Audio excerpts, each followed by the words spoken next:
Good morning students. Class 11 में आज आपका बहुत ही महत्वपूर्ण टॉपिक है और ये महत्वपूर्ण इसलिए है क्योंकि इस टॉपिक से आपके कंपटीशन में 1-2 नंबर के प्रश्न पूछे जाते हैं। ठीक, और कंपटीशन में इससे क्वेश्चन तो 100% ही आते हैं, इसलिए ये टॉपिक हमारा बहुत ज़्यादा इम्पोर्टेंट है। ठीक, तो वीडियो शुरू करने से पहले हम आपको बता दें कि जो ये टॉपिक लिखा हुआ है ये इंग्लिश में है, क्योंकि जितने भी प्लांट हैं और प्लांट में जो डिजीज़ होगी वो सब आपको इंग्लिश में ही लिखी मिलेंगी। वो भले ही हिंदी में लिखा हो लेकिन वो सब इंग्लिश में ही आएगा। ठीक, तो आज हमारा यही टॉपिक है। टॉपिक का नाम है कवकों का आर्थिक महत्व, इकोनॉमिक इम्पोर्टेंस ऑफ फंगी। और इसमें हम जो पिछला वीडियो था उसमें हम हानिकारक क्रियाएं पढ़ रहे थे, तो उसमें पार्ट 1 हो गया था, तो ये हमारा पार्ट 2 है। और हानिकारक क्रियाओं में आज हम जानेंगे कि पौधों में कवकों द्वारा उत्पन्न होने वाले रोग, कि जो कवक होते हैं वो कौन कौन से पौधों में कौन सा रोग उत्पन्न करते हैं। इस टॉपिक को आपको ध्यान से पढ़ना है, इसको याद करना है और ये बहुत ज़्यादा इम्पॉर्टेंट टॉपिक है। ठीक, तो चलिए शुरू करते हैं वीडियो शुरू करने से पहले अगर आप हमारे चैनल पर नए हैं तो चैनल को जरूर सब्सक्राइब कर लें, बेल आइकन को दबाएं ताकि आपको वीडियो की नोटिफिकेशन मिल सके। चलिए शुरू करते हैं। देखिए यहाँ पर हमने क्या किया है, हमने यहाँ पर गेहूँ, आलू और जो भी रोग हैं हमने सबको एक साथ लिख दिया है। मतलब जैसे आलू का है तो आलू के जितने भी रोग हैं वो सब एक साथ हैं, गेहूं के जितने भी रोग हैं वो एक साथ हैं, क्रूसीफर्स के जितने रोग हैं वो सब एक साथ हैं। तो इससे आपको याद करने में बहुत आसानी हो जाएगी। ठीक, जैसा कि इसमें देखते हैं पहला लिखा हुआ है हमारा व्हाट डिजीज ऑफ पोटैटो। ये पोटैटो माने आलू होता है, तो ये आलू का रोग है। आलू में कौन सा रोग होता है? What disease of potato. ये आपको हिंदी में भी ऐसे ही लिखा मिलेगा, आपको लिखा मिलेगा व्हाट डिजीज ऑफ पोटैटो। अब ठीक, तो ये हमको इंग्लिश में ही याद कर लेना है और इंग्लिश में ही मोस्टली पूछे जाते हैं। तो व्हाट डिजीज ऑफ पोटैटो किसके द्वारा होता है? तो हमारा कौन सा है इसका कवक? तो सिनकाइट्रियम एंडोबायोटिकम। सिनकाइट्रियम एंडोबायोटिकम जो कवक है वो हमारा क्या फैलाता है? व्हाट डिजीज ऑफ पोटैटो फैलाता है। अगला early blight of potato. Early blight of potato ये किसके द्वारा होता है? तो अल्टरनेरिया सोलैनी। किसके द्वारा होता है? अल्टरनेरिया सोलैनी के द्वारा हमारा कौन सा रोग होता है? अर्ली ब्लाइट ऑफ पोटैटो होता है। अगला आता है लेट ब्लाइट ऑफ पोटैटो। ठीक, लेट ब्लाइट ऑफ पोटैटो ये हमारा किसके द्वारा होता है? तो फाइटोप्थोरा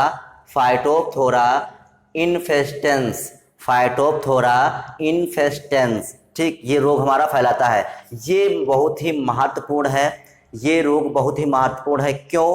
क्योंकि सन 1885 में 1885 में 1885 में आयरलैंड, जो आयरलैंड देश है, तो आयरलैंड देश में क्या हुआ था?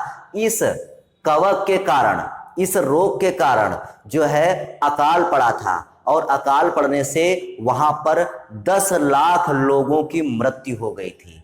इसीलिए ये पेपर की दृष्टि से बहुत ज़्यादा इंपॉर्टेंट है, क्योंकि आपसे पूछा जा सकता है कि आयरलैंड में किस रोग के कारण अकाल पड़ा था। ठीक, तो हम बताएंगे लेट ब्लाइट ऑफ पोटैटो के कारण जो था वो वहां पर अकाल पड़ा था, और ये हुआ किसके द्वारा था? तो फाइटोप्थोरा इन्फेस्टेंस के द्वारा हुआ था ये रोग, और उस अकाल में 10 लाख लोगों की मृत्यु हो गई थी। ठीक, अगला आता है, अब देखिए हमारे आलू के सभी हो गए। अब अगला देते हैं black rust of wheat. Black rust of wheat ये किसके द्वारा होता है? तो पक्सिनिया ग्रेमिनिस ट्रिटिकी। पक्सिनिया ग्रेमिनिस ट्रिटिकी, आप इसको हिंदी में भी लिख सकते हैं। ठीक, तो ब्लैक रस्ट ऑफ व्हीट किसके द्वारा होता है? पक्सिनिया ग्रेमिनिस और ट्रिटिकी। अगला, ये एक ही है नाम, ठीक, एक ही नाम है, इसको अलग अलग नहीं है, बस इसमें स्पीसीज हैं। ठीक, अगला आता है लूज स्मट ऑफ व्हीट। अगला कौन सा है? Loose smut of wheat. तो जो लूज स्मट ऑफ व्हीट है वो किसके द्वारा होता है? तो आस्टिलैगो न्यूडा ट्रिटिकी। आस्टिलैगो न्यूडा ट्रिटिकी के द्वारा हमारा लूज स्मट ऑफ व्हीट होता है। ठीक, अगला व्हाइट रस्ट ऑफ क्रूसीफर्स। अब क्रूसीफर्स देखिए, वीट के हो गए, अब क्रूसीफर्स के रोग शुरू होंगे। तो व्हाइट रस्ट ऑफ क्रूसीफर्स, तो व्हाइट रस्ट ऑफ क्रूसीफर्स किसके द्वारा होता है? तो एल्ब्यूगो कैंडिडा। तो हमारा जो ये व्हाइट रस्ट ऑफ क्रूसीफर्स है बहुत पूछा जाता है, तो एल्ब्यूगो कैंडिडा के द्वारा होता है। अगला, downy mildew of crucifers, downy mildew of crucifers. तो जो डाउनी मिल्ड्यू ऑफ क्रूसीफर्स होता है वो होता है पेर्नोस्पोरा स्पीसीज के द्वारा, पेर्नोस्पोरा स्पीसीज के द्वारा हमारा डाउनी मिल्ड्यू ऑफ क्रूसीफर्स होता है। तो ये हमारे क्रूसीफर्स के रोग हो गए। अब अगले देखते हैं, आपसे फुटकर वाले आएंगे।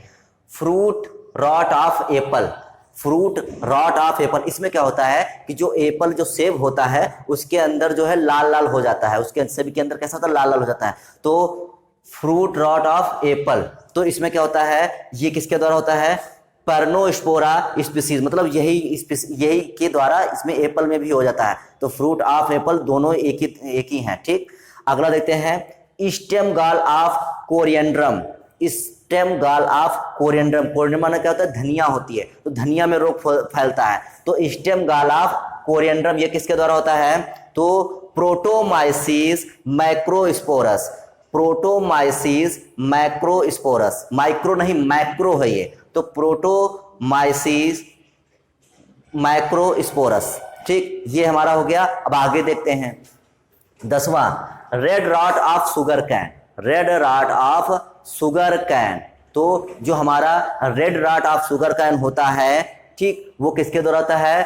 तो कोलेट्रोट्राइकम फैलकेटम, ठीक, कोलेट्रोट्राइकम फैलकेटम। तो ये कोलेट्रोट्राइकम फैलकेटम जो होता है ये क्या फैलाता है? Red rot of sugar cane. इसमें होता क्या है? देखिए, जो गन्ना होता है, गन्ने में क्या होता है कि गन्ना कभी कभी देखा होगा आपने कि गन्ना को जब हम तोड़ते हैं तो उसमें बिल्कुल सब लाल लाल होता है अंदर, जब उसको तोड़ते हैं तो बिल्कुल सूखा सूखा लाल लाल होता है। तो वही रोग होता है red rot of sugar cane. ठीक, अगला देखते हैं tikka disease of groundnut, groundnut मतलब मूंगफली। तो मूंगफली में किसके द्वारा होता है? उसको क्या कहते हैं? Tikka disease of groundnut. तो ये हमारा किसके द्वारा होता है? तो सर्कोस्पोरा, सर्कोस्पोरा पर्सनोटा, ठीक, सर्कोस्पोरा पर्सनोटा, ठीक, जो ये हमारा रोग होता है सर्कोस्पोरा पर्सनोटा के द्वारा होता है। अगला आता है डंपिंग ऑफ, जो हमारा ये रोग होता है, तो ये कौन सा रोग है हमारा? डंपिंग ऑफ, ये डंपिंग ऑफ रोग होता है। और ये किसके द्वारा होता है? तो पाइथियम, पाइथियम डेबेरिनम, पाइथियम डेबेरिनम। तो पाइथियम डेबेरिनम जो रोग होता है, ठीक, तो ये पाइथियम जो डेबेरियम जो कवक होता है ये कौन सा रोग फैलाता है? तो डंपिंग ऑफ रोग फैलाता है। अगला, brown leaf spot of rice, brown leaf spot of rice. Rice माने जानते हैं हम लोग धान होता है, तो ये धान की फसलों में होता है, तो उसकी पत्तियां कैसी भूरी पड़ जाती हैं। और ये किसके द्वारा होता है? किस कवक के द्वारा होता है? तो हेलमेंथोस्पोरियम, हेलमेंथोस्पोरियम ओराइजी, हेलमेंथोस्पोरियम ओराइजी के द्वारा हमारा कौन सा रोग होता है? Brown leaf spot of rice. ये रोग भी आपका बहुत ही ज्यादा मोस्ट इंपॉर्टेंट है। क्यों इंपॉर्टेंट है? क्योंकि सन था 1943, 1943। कौन सा सन? 1943। तो सन 1943 में जो पश्चिम बंगाल है, जो पश्चिम बंगाल है, उस पश्चिम बंगाल में आपका इस रोग के कारण से अकाल पड़ा था, इस रोग के कारण से अकाल पड़ा था। कहां? पश्चिम बंगाल में अकाल पड़ा था। कब पड़ा था? तो 1943, 1943 में पड़ा था।